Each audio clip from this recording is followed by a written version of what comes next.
The last of the daylight was fading from the Oklahoma sky when the unmarked SUV rolled down the lonely gravel lane toward the Matthews farmhouse. It was September 13th, 2021, 30 years to the month since a girl named Michelle Lawrence left a church rehearsal and never made it back home. Now, as a chilled wind pushed across the McCurtain County hills, the silence around the farmhouse felt too steady, too practiced, as if the land itself had been waiting for this moment. Inside the kitchen, Pastor Gerald Matthews sat with his shoulders slightly hunched, glasses low on his nose, pen moving steadily across a yellow legal pad. It was his ritual. Saturday nights meant sermon writing, a habit he'd kept longer than most of his congregation had even been alive. The house smelled of brewed coffee and old pine cabinets, the kind of smell that gave visitors the impression of stability, constancy, trust. And for decades, that's exactly how this man was known. The shepherd of Broken Bow First Baptist Church, the steady hand who presided over baptisms, weddings, funerals, and grief he himself had caused. The knock at the door was soft, but purposeful. 3 crisp raps. Detective Amanda Reeves stood on the porch, the evening air prickling her skin through her jacket as she waited. She had run this scenario in her mind countless times in the past 14 months. What she would say, how she would keep her voice even. Nothing, however, had prepared her for the strange stillness she felt now, as if time itself held its breath. Through the screen door, she saw him finally look up. His pen kept moving, finishing the tail end of a sentence. Only then did he set it down with deliberate care. "Reverend Matthews," she said, voice steady. "Oklahoma State Bureau of Investigation. We have a warrant for your arrest in connection with the 1991 disappearance and murder of Michelle Lawrence." For a beat, nothing changed. His hand rested over his notes. The clock on the wall ticked once. Twice. Then came a small release of air from his chest, almost like a sigh that had been waiting decades to escape. "I wondered if you'd ever find her," he said. Those were the first words spoken by the man who had led countless prayers for the very girl he buried in the dark. Reeves would forever remember the expression on his face. Not fear, not outrage, but an exhausted resignation. The expression of someone whose secret had grown too large to carry one step further. By dawn the next morning, the forest was thick with humidity, the air heavy in that uniquely Oklahoma way that makes each breath feel like it passes through warm cotton. White OSBI vans lined the narrow service road cutting through the Waseda National Forest. The ground, damp from recent summer rains, sank softly beneath boots. Detective Reeves stood near the taped perimeter, nursing a cup of coffee from a gas station 30 miles away. She hadn't slept. None of her team had, not when they were this close. 3 feet ahead of her, Dr. Patricia Moreno, the forensic anthropologist leading the excavation, surveyed the soil with an expression Reeves knew well. The practiced calm of someone who spends her life coaxing stories out of the earth. "Let's begin," Dr. Moreno said. The technicians worked slowly, the rhythm of their scraping deliberate, respectful. Each removed layer of soil was the undoing of 30 years of silence. The forest floor gave way to color shifts, the natural browns and reds turning gradually to a darker, wetter clay. Something had been buried here, something that wasn't born of the forest. The location had nagged at Reeves ever since she'd found it buried in Matthews' financial records, a small patch of leased forest land. Technically national property, but under the Matthews family's name since the late 1960s. At first glance, nothing suspicious. A hunting lease, a cabin slowly collapsing in the middle of nowhere. But Matthews had continued paying the annual fee long after, according to him, arthritis had made hunting impossible. For decades, he paid for land he didn't use, land no one else ever set foot on. Why? The answer waited 6 feet below. By mid-morning, tiny gasps of recognition rippled across the excavation team. A patch of deteriorated cloth surfaced, darkened, matted with soil. Unmistakably denim, Then the curve of bone, a human form bent inward on itself, positioned as if tucked away in haste. Reeves descended carefully into the excavation pit, boots crunching softly against the square edges carved with meticulous precision. The forest canopy above filtered sunlight through shifting leaves, dappling the grave with moving patches of light. Michelle Lawrence. After 30 years, here she was. Dr. Moreno brushed away more soil, exposing something pressed near the victim's chest. The Tex leaned closer. Reeves felt her breath catch. It was a book, a church hymnal. Its leather had darkened, warped by decades of rain-soaked soil, but the embossed lettering still clung faintly to the spine. Broken Bow First Baptist Church, and inside a name written in faded blue ink, Michelle Lawrence. The forest went quiet, or maybe the sound simply fell away in Reeves' ears. There were many moments in her career she would never forget. This one would sit at the top. By the time the remains were lifted, bone by bone, item by item, the sun had started its slow drop behind the pines. The heat, the gnats, the sticky air, none of it mattered. They had found her. The lost girl whose face the county had memorized decades earlier was no longer a ghost. But across the county, under the harsh fluorescent lights of an interview room, the man who buried her waited like someone who already knew how the story ended. He wasn't fidgeting, he wasn't pacing. He sat calmly, hands folded on the table, as if preparing to pray. The dam had cracked when he uttered his first words on the porch. It would break completely before the night was over. Detective Amanda Reeves had always believed the earth was an honest witness. It may take years, even decades, but eventually soil gives up what it's been forced to keep. As she stood at the edge of the forest clearing, watching the final pieces of evidence being packed away, she felt the weight of the moment settle over her. Not relief, not triumph, but something quieter, more solemn. Michelle Lawrence had waited 30 years for someone to dig deep enough.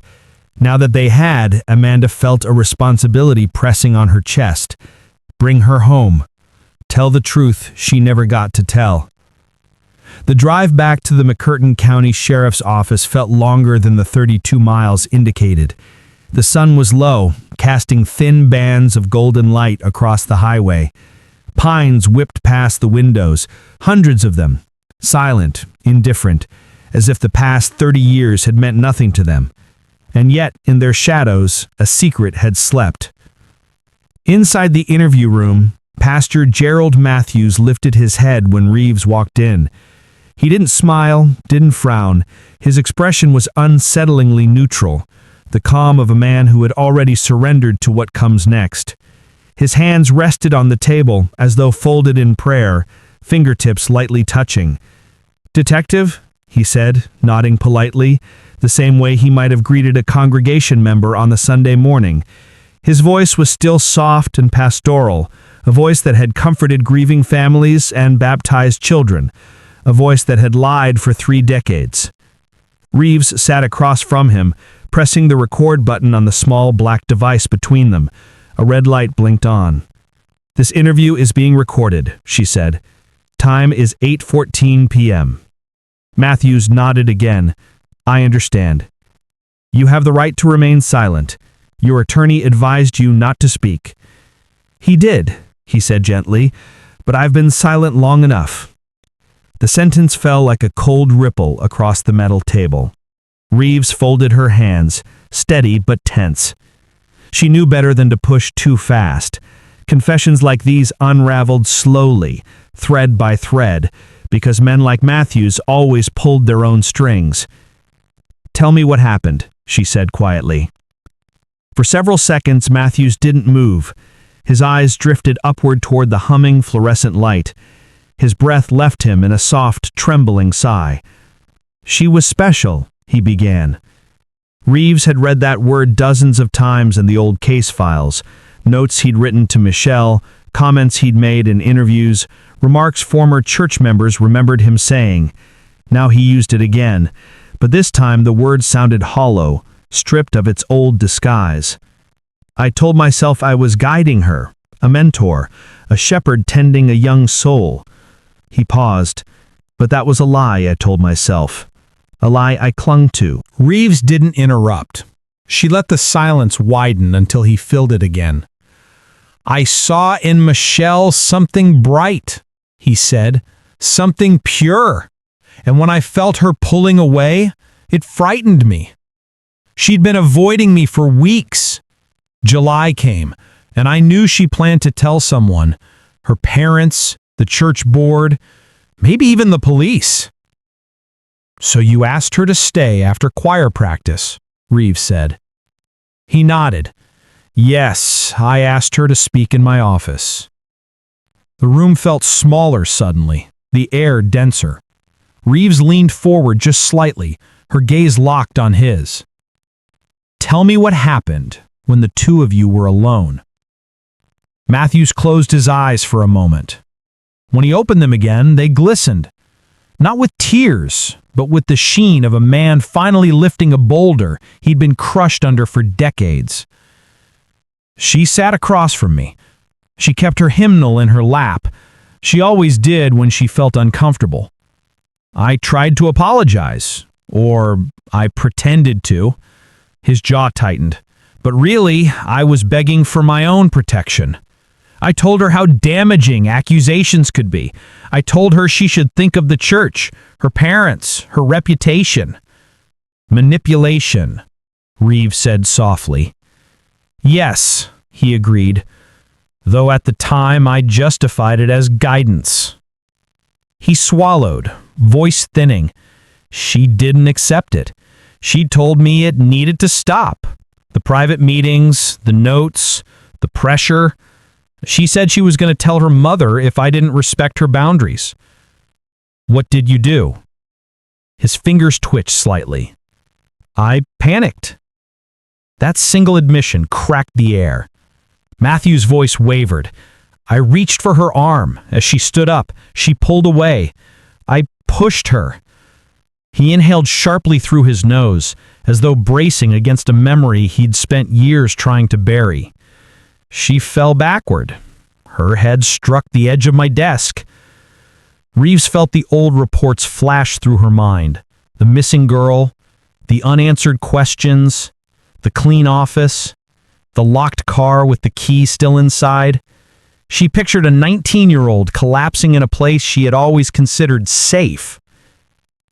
"I checked for a pulse," Matthews said, voice trembling. "There wasn't one." "And you didn't call for help?" His eyes closed, his lips pressed tight. "No, I thought about everything I would lose. My ministry, my wife, my standing in the community. I told myself a terrible lie, that the damage was already done and the only thing left was to protect what I could." Reeves felt the familiar heat of anger creep up her throat, but her voice remained steady. "So you took her body?" He nodded slowly. "I wrapped her in a tarp, put her in my car, I cleaned the office, I waited for my wife to fall asleep, and I drove her out to the lease. I dug for hours, buried her, and placed her hymnal with her." "Why the hymnal?" He hesitated. Maybe guilt, maybe a warped idea of giving her something sacred. Maybe I thought it would tie her to God, if not to the people who loved her. I don't know. The overhead light flickered briefly, buzzing like an insect trapped in plastic. "And you just lived on," Reeves said, though she wasn't asking. Matthews let out a small broken sound. "I thought time would dull it.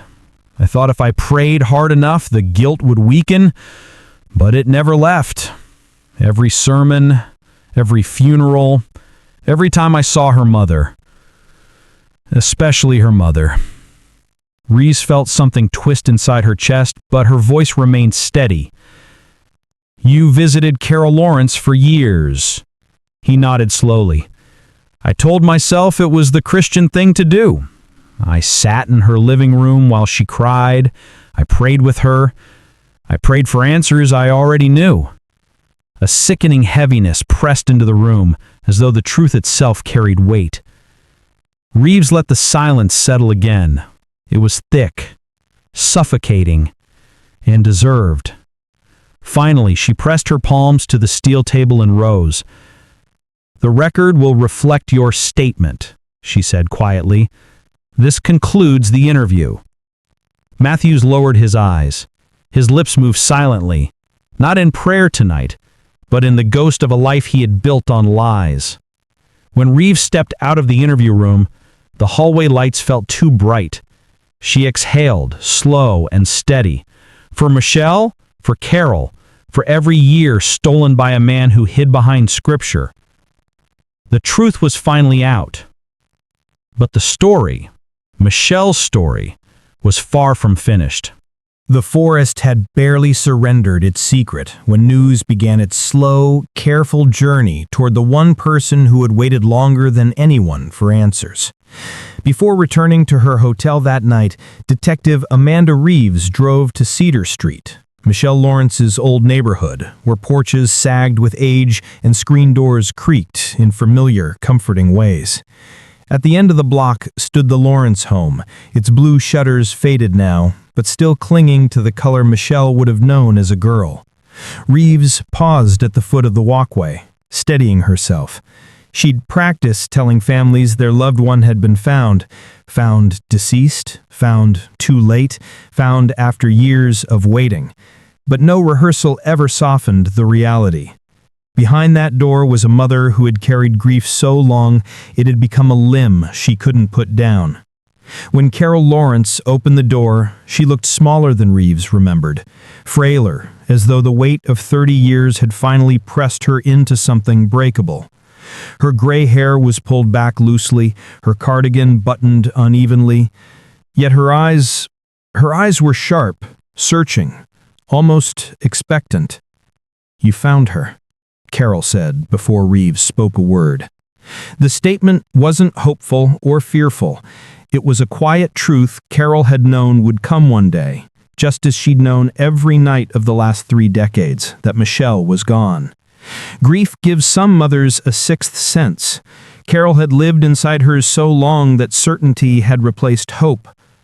Reeves swallowed hard. "Yes," she said gently. "We believe we did." Carol's hand trembled as she reached for the doorframe to steady herself.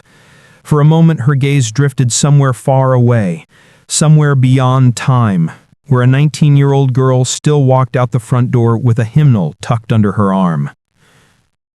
"Come inside," she whispered.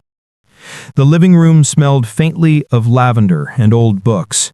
Photographs lined every shelf. Michelle in her graduation gown, Michelle at the piano, Michelle leaning into her father's side with a shy smile. A collage of moments frozen long before the world had become dangerous. Carol sat slowly on the edge of the couch. "Where was she?" she asked, her voice thin but controlled. Reeves took the seat across from her, hands folded respectfully. "In a remote part of Ouachita National Forest, a location connected to Pastor Gerald Matthews." The name landed like a stone. For an instant, Carol didn't move. Then her jaw tightened, not in shock but in a recognition that chilled Reeves to the bone. "I always wondered. He was always so helpful, so present." She closed her eyes. "Some nights I woke up thinking about the way he prayed with us, the way he said her name." Reeves felt something prick behind her eyes. "I'm so sorry," she whispered. Carol nodded slowly. "Did he tell you what happened?" "Yes, he gave a full statement." The older woman inhaled shakily, bracing herself. But instead of asking for details, she reached for a framed photo beside her. A picture of Michelle at 18, her eyes bright with a promise of adulthood. "I just want to know she wasn't alone," Carol said softly. Reeves hesitated. There were many things she could say, many truths she could deliver. But after years in this job, she'd learned the difference between facts and compassion. "She wasn't alone anymore once we found her," Reeves said gently. "And she's coming home." Carol closed her eyes. For the first time since Reeves had known her, she released a long, trembling breath that sounded like a burden finally loosening its grip. "Thank you," she whispered. "Thank you for finding her." When Reeves left the house, the porch light flickered behind her. Through the window, she saw Carol still holding the photograph, her silhouette bowed in the quiet, private grief that no arrest, no trial, no confession could ever fully mend. The next morning, Michelle's remains were transported to the Oklahoma State Medical Examiner's office. The van rolled down the Forest Service road under muted sunlight, its steady hum a solemn escort for the girl whose disappearance had haunted an entire community. The clearing behind them was already reverting to stillness, the earth settling back into place after 30 years of holding its breath. Detective Reeves stood near the empty pit, hands on her hips, staring into the space where the ground had finally given up its secret. The pine branches overhead swayed gently, whispering with the early morning breeze. She wondered how many times Matthews had walked through this forest over the years, or if he'd avoided it entirely, the same way people avoid cemeteries where they've buried their regret. "You okay?" Dr. Moreno asked quietly, stepping beside her. Reeves nodded, though her eyes remained fixed on the soil. "Yeah, just thinking." Moreno followed her gaze. "Cases like this, they stay with you." Reeves exhaled slowly. She waited here 30 years. Alone. "But not anymore," Moreno said. It was true. Michelle was on her way home. Home to truth, home to justice, home to a mother who had prayed into a void for decades without ever receiving a single echo back. Reeves turned to look at the forest one last time. Somewhere out there, she imagined the shadows of what had happened, the hesitant steps, the quiet cry of a girl who realized too late she was in danger, the hurried digging under moonlight, the heavy silence that followed. Not anymore, she thought. On the drive back, her mind replayed the confession, Matthews's voice, calm and precise, detailing the moment everything changed. The soft thud of Michelle's head striking the desk, the silence afterward, the way he'd walked into his house later that night and pretended everything was normal. Reeves tightened her grip on the steering wheel. Evil didn't always wear a snarl. Sometimes it wore a pastor's smile. At the sheriff's office, reporters had already begun lining the steps, microphones angled toward the entrance, voices buzzing like a restless hive. They'd caught wind of an arrest, but the details hadn't yet leaked. Reeves stepped inside before anyone could call her name. Her captain approached with a grave expression. "How's Carol?" Reeves shook her head slightly. "Stronger than I expected, but she's tired. You can see it." He nodded. "And Matthews?" "I'm in processing. He waived counsel for the confession, but his attorney's filing motions now."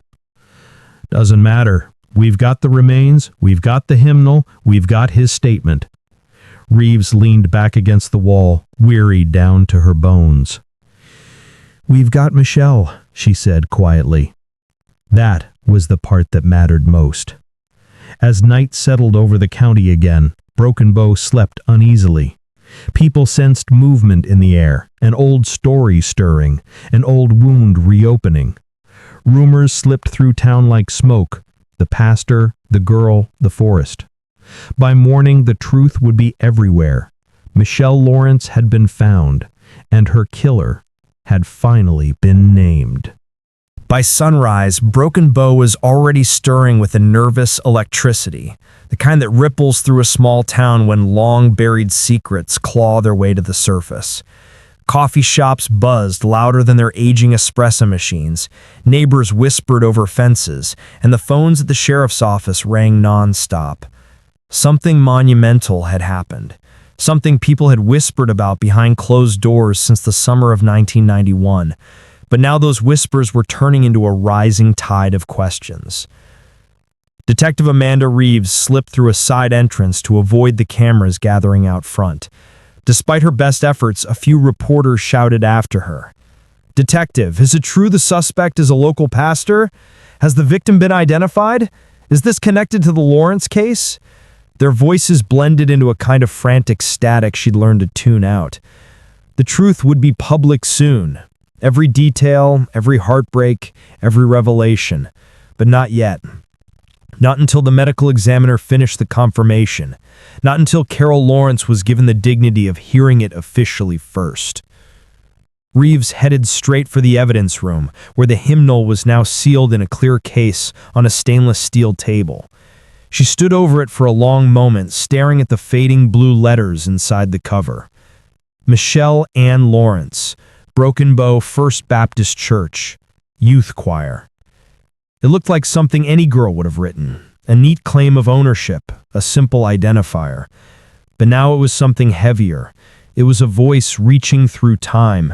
It was proof that she'd been taken by someone who claimed to love the same God she'd grown up singing about. "You ready?" a voice said behind her. Detective Paul Henson, her longtime colleague, approached holding 2 coffees that steamed into the chilled air of the evidence storage room. "As ready as I'll ever be," Reeves replied, accepting one of the cups. Henson glanced at the hymnal and let out a low whistle. "Can't imagine burying someone with their own church book. That's twisted." "It's control. Even in death, he wanted the story to revolve around him." Henson nodded, as if he already suspected that answer. "The ME's office says they're fast-tracking DNA testing. Should be confirmed within 48 hours. 48 hours, Reeves thought. Carol Lawrence had waited 30 years. What was 2 more days? By noon, the town had begun swaying under the weight of rumor. People who once held Pastor Matthews in near saintly regard now spoke his name with trembling voices, as if saying it too loudly might conjure something dark. Brenda Collins, the former church secretary, sat for an interview with OSBI. She looked shaken, staring down at her hands as though trying to reconcile 2 conflicting images: the man she'd worked beside for 14 years and the monster she now knew he was. "He was so decent," she whispered. "He remembered everyone's birthdays. He sent flowers to families in the hospital. I thought he was the kindest man I'd ever known."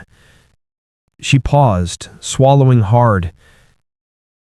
How could someone who preached compassion every week do something like this? Reeves had heard this before, from families, from communities, from people blindsided by the true nature of someone they trusted. The more charming the predator, the deeper the deception.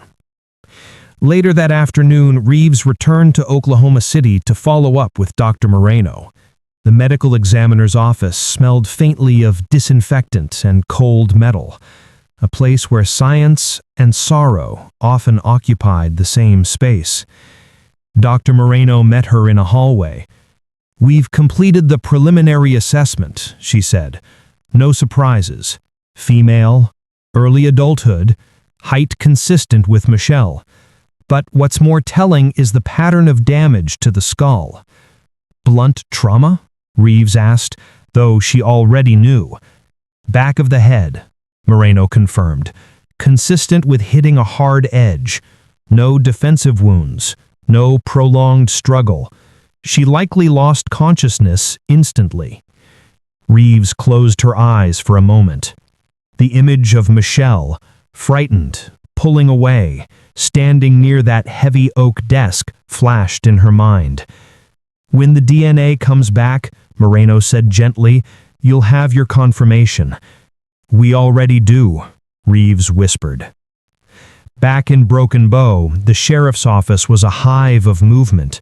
Files spread across desks, phones ringing, Officers opening old boxes labeled Lawrence case, with dust still clinging to the cardboard. For decades, these boxes had represented failure. Now they had become the map guiding justice home.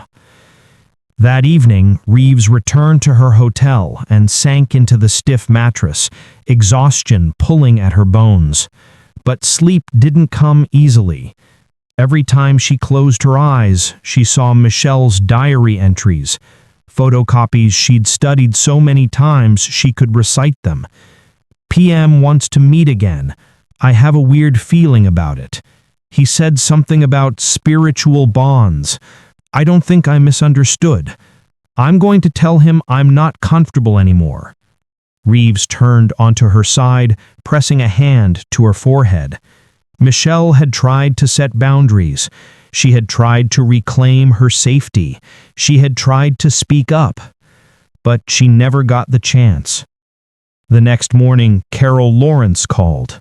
Her voice was soft, worn, but steady. "Amanda," Carol said, Could you tell me something?" "Of course," Reeves said, sitting up in bed. "Did she suffer?" Reeves took a slow breath. "No," she said, voice warm, gentle. "From what we know, it was quick. She didn't have time to be afraid for long." There was silence on the other end, then a shaking exhale. "Thank you." Reeves closed her eyes. "And, Carol, I need you to know something else." "What is it?" Michelle was brave. She tried to protect herself. She wasn't silent. She wasn't passive. She tried to do the right thing. Another silence. Then, "I always knew she was strong. Stronger than people realized." "She was," Reeves said. After they hung up, Reeves stared at the hotel ceiling. One chapter of this story was ending, the chapter defined by questions, uncertainty, and buried truth. But ahead lay something harder: the community reckoning, the trial, the years of deception unraveling in public. Gerald Matthews's fall of grace was just beginning, and Broken Bow, small, quiet, trusting, would never be the same again. The morning after Carol's call, the sun rose through a thin veil of mist that settled low across Broken Bow, softening the sharp outlines of houses, fences, and the familiar landmarks people passed every day without thinking. But today, nothing felt familiar. Today, every porch light, every church bell, every echo of memory seemed to carry the same unspoken truth. Something sacred had been violated in their town long before anyone realized. News broke before noon. The local radio station, KBBR, interrupted its usual rotation of country hits and weather updates to deliver a terse bulletin. A body, believed to be Michelle Lawrence, had been discovered in the Wasita National Forest. A suspect, Pastor Gerald Matthews, was in custody. By lunchtime, the entire county knew. The shock spread like a sudden storm. The grocery store was thick with hushed voices. Teachers at the elementary school gathered in hallways, pale and shaken. Elderly church members sat on porches, staring into the distance, trying to reconcile the man they had trusted with the truth they now knew. In the parking lot of Broken Bow First Baptist Church, where Michelle had taken her last steps alive, people gathered in small clusters, murmuring prayers, confusion, and disbelief. Some were angry, some were heartbroken, many were both. Inside the sanctuary, a place once filled with Matthew's sermons, the air felt heavy, stale, almost suffocating. The wooden pews seemed colder than usual. His old office door remained shut, a silent reminder of the secret that had festered behind it for 3 decades. Meanwhile, at the sheriff's office, reporters from Oklahoma City, Dallas, and even a few national outlets assembled like vultures waiting for a signal. Camera crews set up in the parking lot. Boom microphones hovered. The town of 4,000 suddenly felt like the center of the universe. Detective Amanda Reeves watched from a second-floor window. From this height, she could almost pretend the noise was distant thunder instead of a media frenzy. She rubbed a hand over her tired eyes. She hadn't slept much, though exhaustion didn't matter now. The truth was out, and things would only escalate from here. "Press conference is in 15, her captain said, stepping up beside her. "I'll be ready," Reeves replied. "You know they're going to want details you can't give." "I know. And they'll want a statement about Matthews." "I'll handle it." He gave a firm, approving nod. "You've done good, Amanda. Bringing closure to a 30-year case, that's career-defining." Reeves didn't smile. "It's not closure for everyone," she said quietly. "Not really." Her captain's expression softened. He knew exactly what she meant. Closure was a word investigators loved and families hated. No mother who buried a child got closure, only truth, justice, and a lifetime of wondering who that child would have become. The press conference took place in a cramped room with beige walls, a podium, and more microphones than actual space. Reeves stepped forward, shoulders squared, her expression controlled. "Thank you for being here," she began. "Yesterday, remains were recovered from a site in the Ouachita National Forest.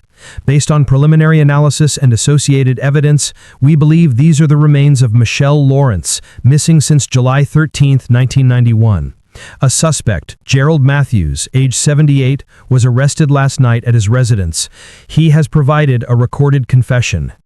The room erupted, voices overlapping, reporters firing questions with rapid urgency. "Detective, can you confirm Matthews' position at the church? Was this sexually motivated? Did the community have any idea?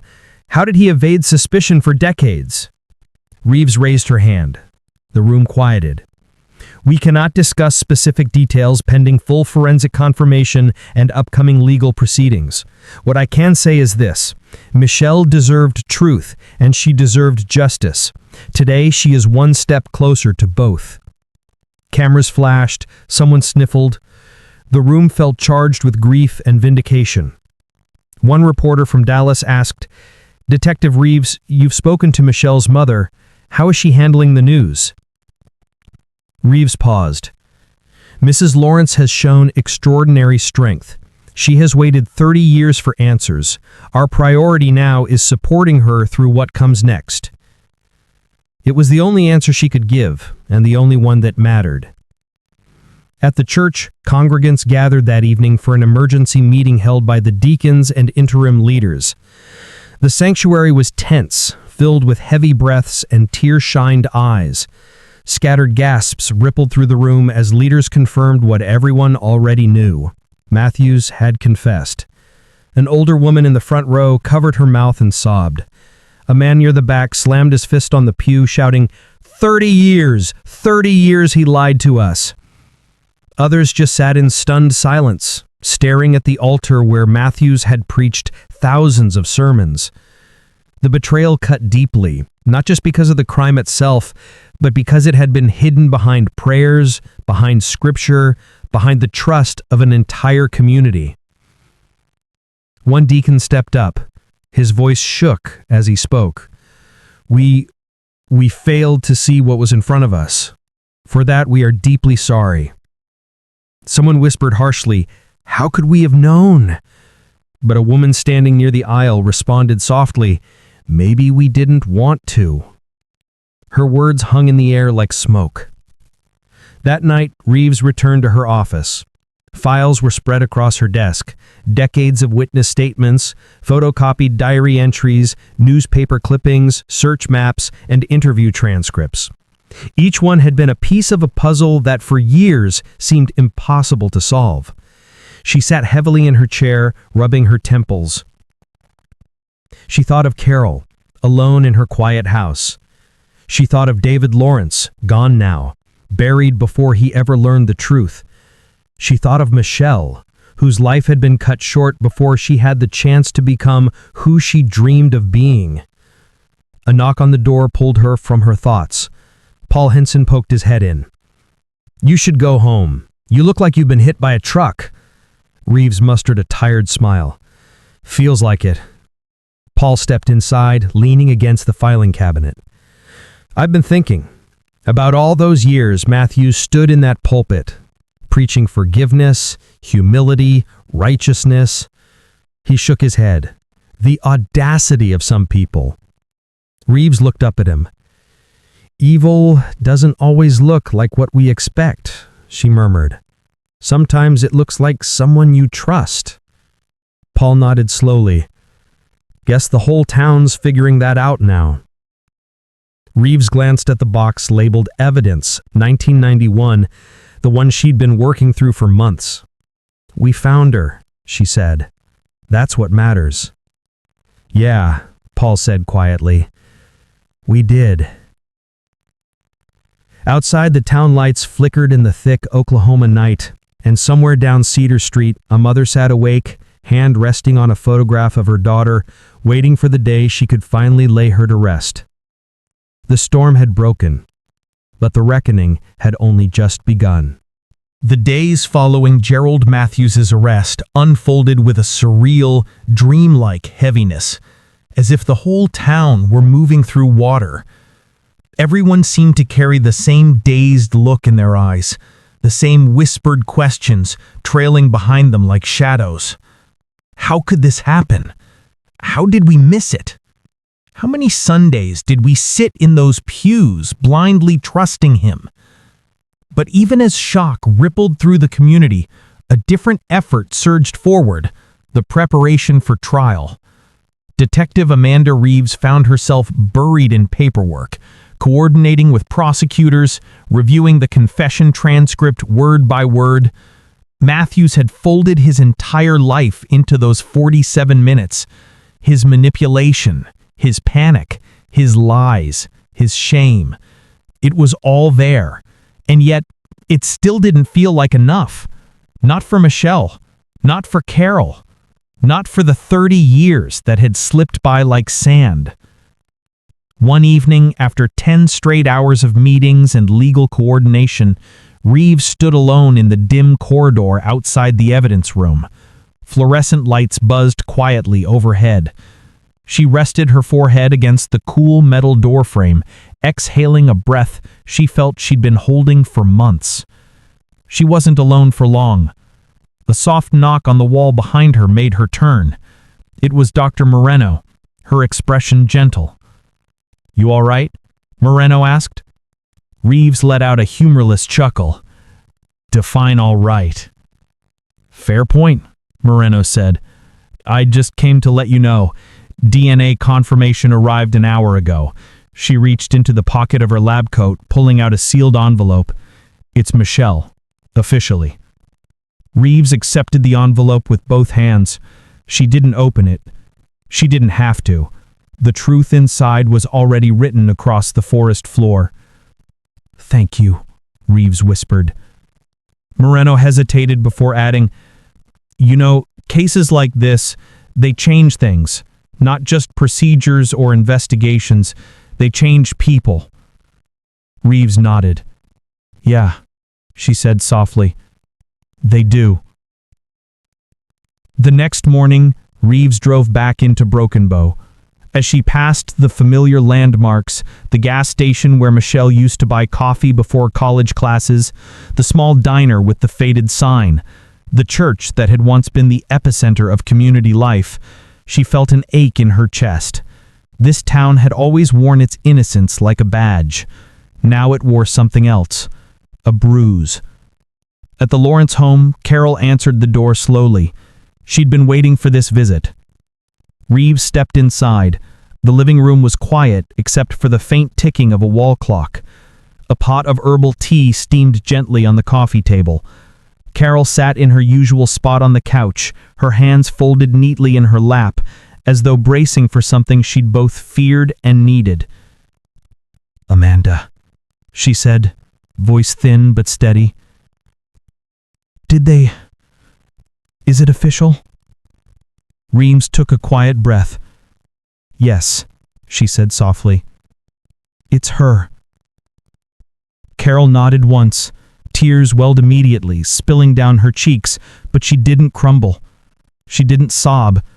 Instead, she inhaled a single, trembling breath, steadying herself as if standing on holy ground.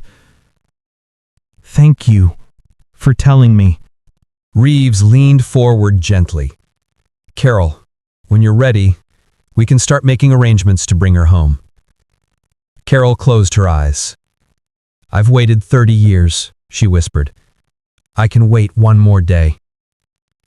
A silence settled between them. Deep, profound, almost sacred. And the man who... Carol began, but her voice caught. He confessed, Reeves said softly. Everything. Carol nodded again, her jaw tightening with a grief so sharp it seemed to reshape her features. I need you to promise me something, she said quietly. Anything. When he stands in that courtroom, Carol whispered, I want him to hear what he took from us. I want him to hear Michelle's voice, even if it's only through mine. Reeves felt her throat tighten. You'll have that chance, she said. I'll make sure of it. In the weeks that followed, prosecutors assembled a case so airtight it seemed unnecessary. Matthews's confession, the hymnal, the forensic match, the diary entries, the letter found decades later, the behavioral testimony from former church members. Every piece of it painted the same picture. Matthews had been spiraling into fixation long before that night in 1991. And everything he'd done since had been an elaborately woven mask. When Reeves visited the county courthouse to review logistical arrangements, she passed the empty courtroom where the plea hearing would be held. She paused at the doorway. 30 years ago, this room had hosted town meetings, school board discussions, minor disputes. Nothing that shook the soul of a community. But soon, it would become the place where truth and deception finally collided. Reeves stepped inside, letting the silence swallow her. She approached the witness stand, lightly touching the polished wood rail. She imagined Michelle sitting here, not as she was found, but as she had been, a kind, thoughtful girl with a voice that filled a church and a heart that carried the weight of a community's trust. You deserved so much more, Reeves whispered. On February 28, 2022, the courthouse swelled with people. Some came to support Carol. Some came because they felt betrayed by Matthews. Some came because they'd known Michelle and never stopped hoping for answers. Matthews entered the courtroom wearing an orange jumpsuit. His hair was thinner now. His posture stooped. The years had drained him of the commanding presence he once held in the pulpit. Now he just looked human. Ordinary. A reminder that monsters rarely look like monsters. Carol Lawrence sat in the front row, holding a tissue in one hand and Michelle's graduation photo in the other. When Judge Rebecca Morrison asked Matthews for his plea, he spoke in a steady voice. Guilty, Your Honor. The room gasped softly. Then Martha Caldwell, a prosecutor with 25 years under her belt, requested permission for the victim impact statement. Carol rose slowly. Reeves watched, her heart hammering. Carol approached the microphone, unfolding a sheet of paper with trembling hands. And then, with unimaginable strength, she looked directly at the man who had stolen her daughter and said, You took Michelle from this world, but you didn't silence her. Today her voice will be heard through mine. Her words cut through the room like a blade. She spoke of Michelle's kindness, her love of music, her dreams of teaching. She spoke of birthdays missed, holidays spent praying for a miracle that didn't come. She spoke of the betrayal, the grotesque cruelty of Matthews praying beside them while knowing the truth. And finally, I don't forgive you. I'm not called to forgive evil that never repented. I hope you live long enough to understand the enormity of what you destroyed. Matthews didn't lift his eyes, but everyone else in the room did. Toward Carol, toward her courage, toward the truth that had finally risen after decades underground. When court adjourned, Matthews was sentenced to life without parole. Reeves escorted Carol outside, offering her a steady arm as they descended the courthouse steps. The winter sky hung gray overhead, but the air felt strangely lighter, like something immense had finally lifted. "He heard me," Carol whispered. "Yes," Reeves said softly. "He did." Justice didn't erase the loss. It never could. But it was real.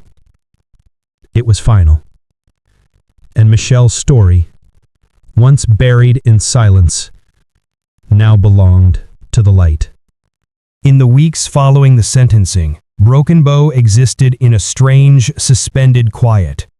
The kind that comes not after a storm, but in the uneasy calm that follows a revelation too big to fit neatly into the life people once knew.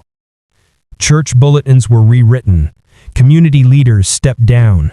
Old photos featuring Gerald Matthews were quietly removed from hallways or tucked into drawers. But removing him from the walls was the easy part. Removing him from the town's memory would take far longer. Detective Amanda Reeves stayed in Broken Bow longer than she'd planned. Officially, she was tying up paperwork. Unofficially, she wanted to make sure Carol Lawrence wasn't navigating the aftermath alone. Grief didn't disappear after justice. Sometimes it deepened, sharpened by the sudden clarity of truth. Carol's home had become a revolving door of casseroles, flowers, hugs, and long-delayed condolences. But when the sun went down and the house grew quiet, she faced something she hadn't faced in 30 years. An answer. One afternoon, Reeves stopped by unannounced. Carol was at the kitchen table, sorting through an old cardboard box labeled Michelle. Inside were pieces of a life frozen in time. A pair of choir gloves, a stack of church bulletins, a ticket stub for a choir trip, a dried corsage from prom. "She kept everything," Carol murmured, her voice thin with fragile fondness. "Even things I thought she'd thrown away." Reeves pulled up a chair. "People hold on to moments that matter," she said. Carol lifted a spiral-bound notebook, a journal with a faded blue cover. "I found this in her desk after she disappeared. I used to reread it every year on her birthday." She pressed a hand over her heart. "It felt like she was still talking to me." Reeves nodded. She'd seen the photocopies, but the original notebook, with its bent corners and delicate handwriting, felt heavier, almost sacred. "Do you want to read something?" Reeves asked gently. Carol stared at the journal for a long moment, then she shook her head. "No, not right now." Her voice softened. "For the first time, I don't need to read what she wrote to understand what she felt." She closed the box carefully, as if tucking Michelle into bed. "Can I show you something?" Carol asked. Reeves nodded. Carol stood, moving toward the hallway. She returned holding a garment bag. When she unzipped it, a soft white fabric fell into view, delicate and elegant. "Her graduation dress," Carol said. "She picked it out when she got accepted into Southeastern. She was so excited." Her fingers trembled as she smoothed the fabric. "I thought maybe it could be buried with her. Something she loved. Something she was proud of." Reeves felt her throat tighten. "That's beautiful," she whispered. "I think she'd like that." Carol lifted the garment bag again, hugging the dress close. "I want her burial to be filled with things that made her happy, not reminders of what took her from us." Reeves swallowed hard. "We'll make sure of that." A week later, Michelle Lawrence was finally brought home. The funeral service was held in a small, understated chapel on the east side of town. Not the church where she once sang, not the place that had betrayed her trust. This space was warm, peaceful, and filled with sunlight that filtered through stained glass windows in soft, comforting colors. Word had spread throughout the state. People came from Broken Bow, from nearby towns, even from out of state. Former classmates, teachers, distant relatives, friends who had grown up and grown older while carrying her memory quietly. Inside the chapel, a table displayed pieces of Michelle's life, choir photos, college acceptance letters, journals, a bracelet she wore every day. Her favorite hymn played softly in the background, not for nostalgia, but as a final offering of the music she loved. Carol sat in the front row, hands folded tightly. She looked fragile, but she also looked resolute, like a woman who had finally reached the end of a long, impossible journey. When the pastor invited family members to speak, Carol rose. She steadied herself, gripping the pew briefly before stepping toward the podium. Her voice trembled at first, but grew stronger as she continued. Michelle was light, she said. Bright, kind, curious, faithful. I used to tell her she had an old soul, thoughtful in ways most young people aren't. She loved music because it made her feel connected to something bigger. She'd say, "Mom, singing feels like praying, but louder." A soft ripple of warm laughter passed through the room. I want you all to remember her that way, she continued. Not for the years we lost, or the lies we were told, or the darkness she endured, but for her joy, for the way she made people feel seen, for the dreams she didn't get to chase but held on to with her whole heart. Her voice broke then, just slightly. And know this, Michelle is free. Free from the place she was trapped. Free from the man who hurt her. Free from the silence that hid her truth. She's with God now. And she's home. The chapel fell completely still. Even Detective Reeves, who had heard dozens of eulogies, felt something pierce her deeply. This wasn't closure. It was love insisting on being louder than loss. After the burial, mourners lingered by the gravesite, touching the polished marble, placing flowers, whispering quiet prayers. The air smelled of fresh earth and spring grass, the sky a soft, pale blue. Reeves stood back, giving Carol her space. She watched as the older woman knelt beside the grave, brushing her fingertips across Michelle's name. It was a tender gesture, filled with both goodbye and welcome. Eventually, Carol rose and walked toward Reeves. "Thank you," she said softly. "If you hadn't kept pushing, she might never have been found." Reeves shook her head gently. "You never gave up on her. I just followed your lead." Carol's eyes filled again, but not only with sadness. There was pride there, strength, peace that had taken 30 years to arrive. "Promise me something," Carol said. "Of course." "Remember her," she whispered. "Not the case, not what happened. Her. The girl she really was." Reeves swallowed the lump in her throat. "I will," she said. Carol nodded once, then stepped back toward the gravesite, leaving Reeves with the humbling weight of a mother's final request. That night, Reeves stood on the balcony of her hotel, staring out toward the dark line of forest in the distance, the same forest that had held Michelle for so long. The wind rustled softly through the pines. A full moon hung overhead. Reeves closed her eyes. She thought of Michelle's hymnal tucked safely into evidence storage now, no longer buried under dirt, but preserved as part of her truth. She thought of the letter that had surfaced decades later, the one that cracked the case open.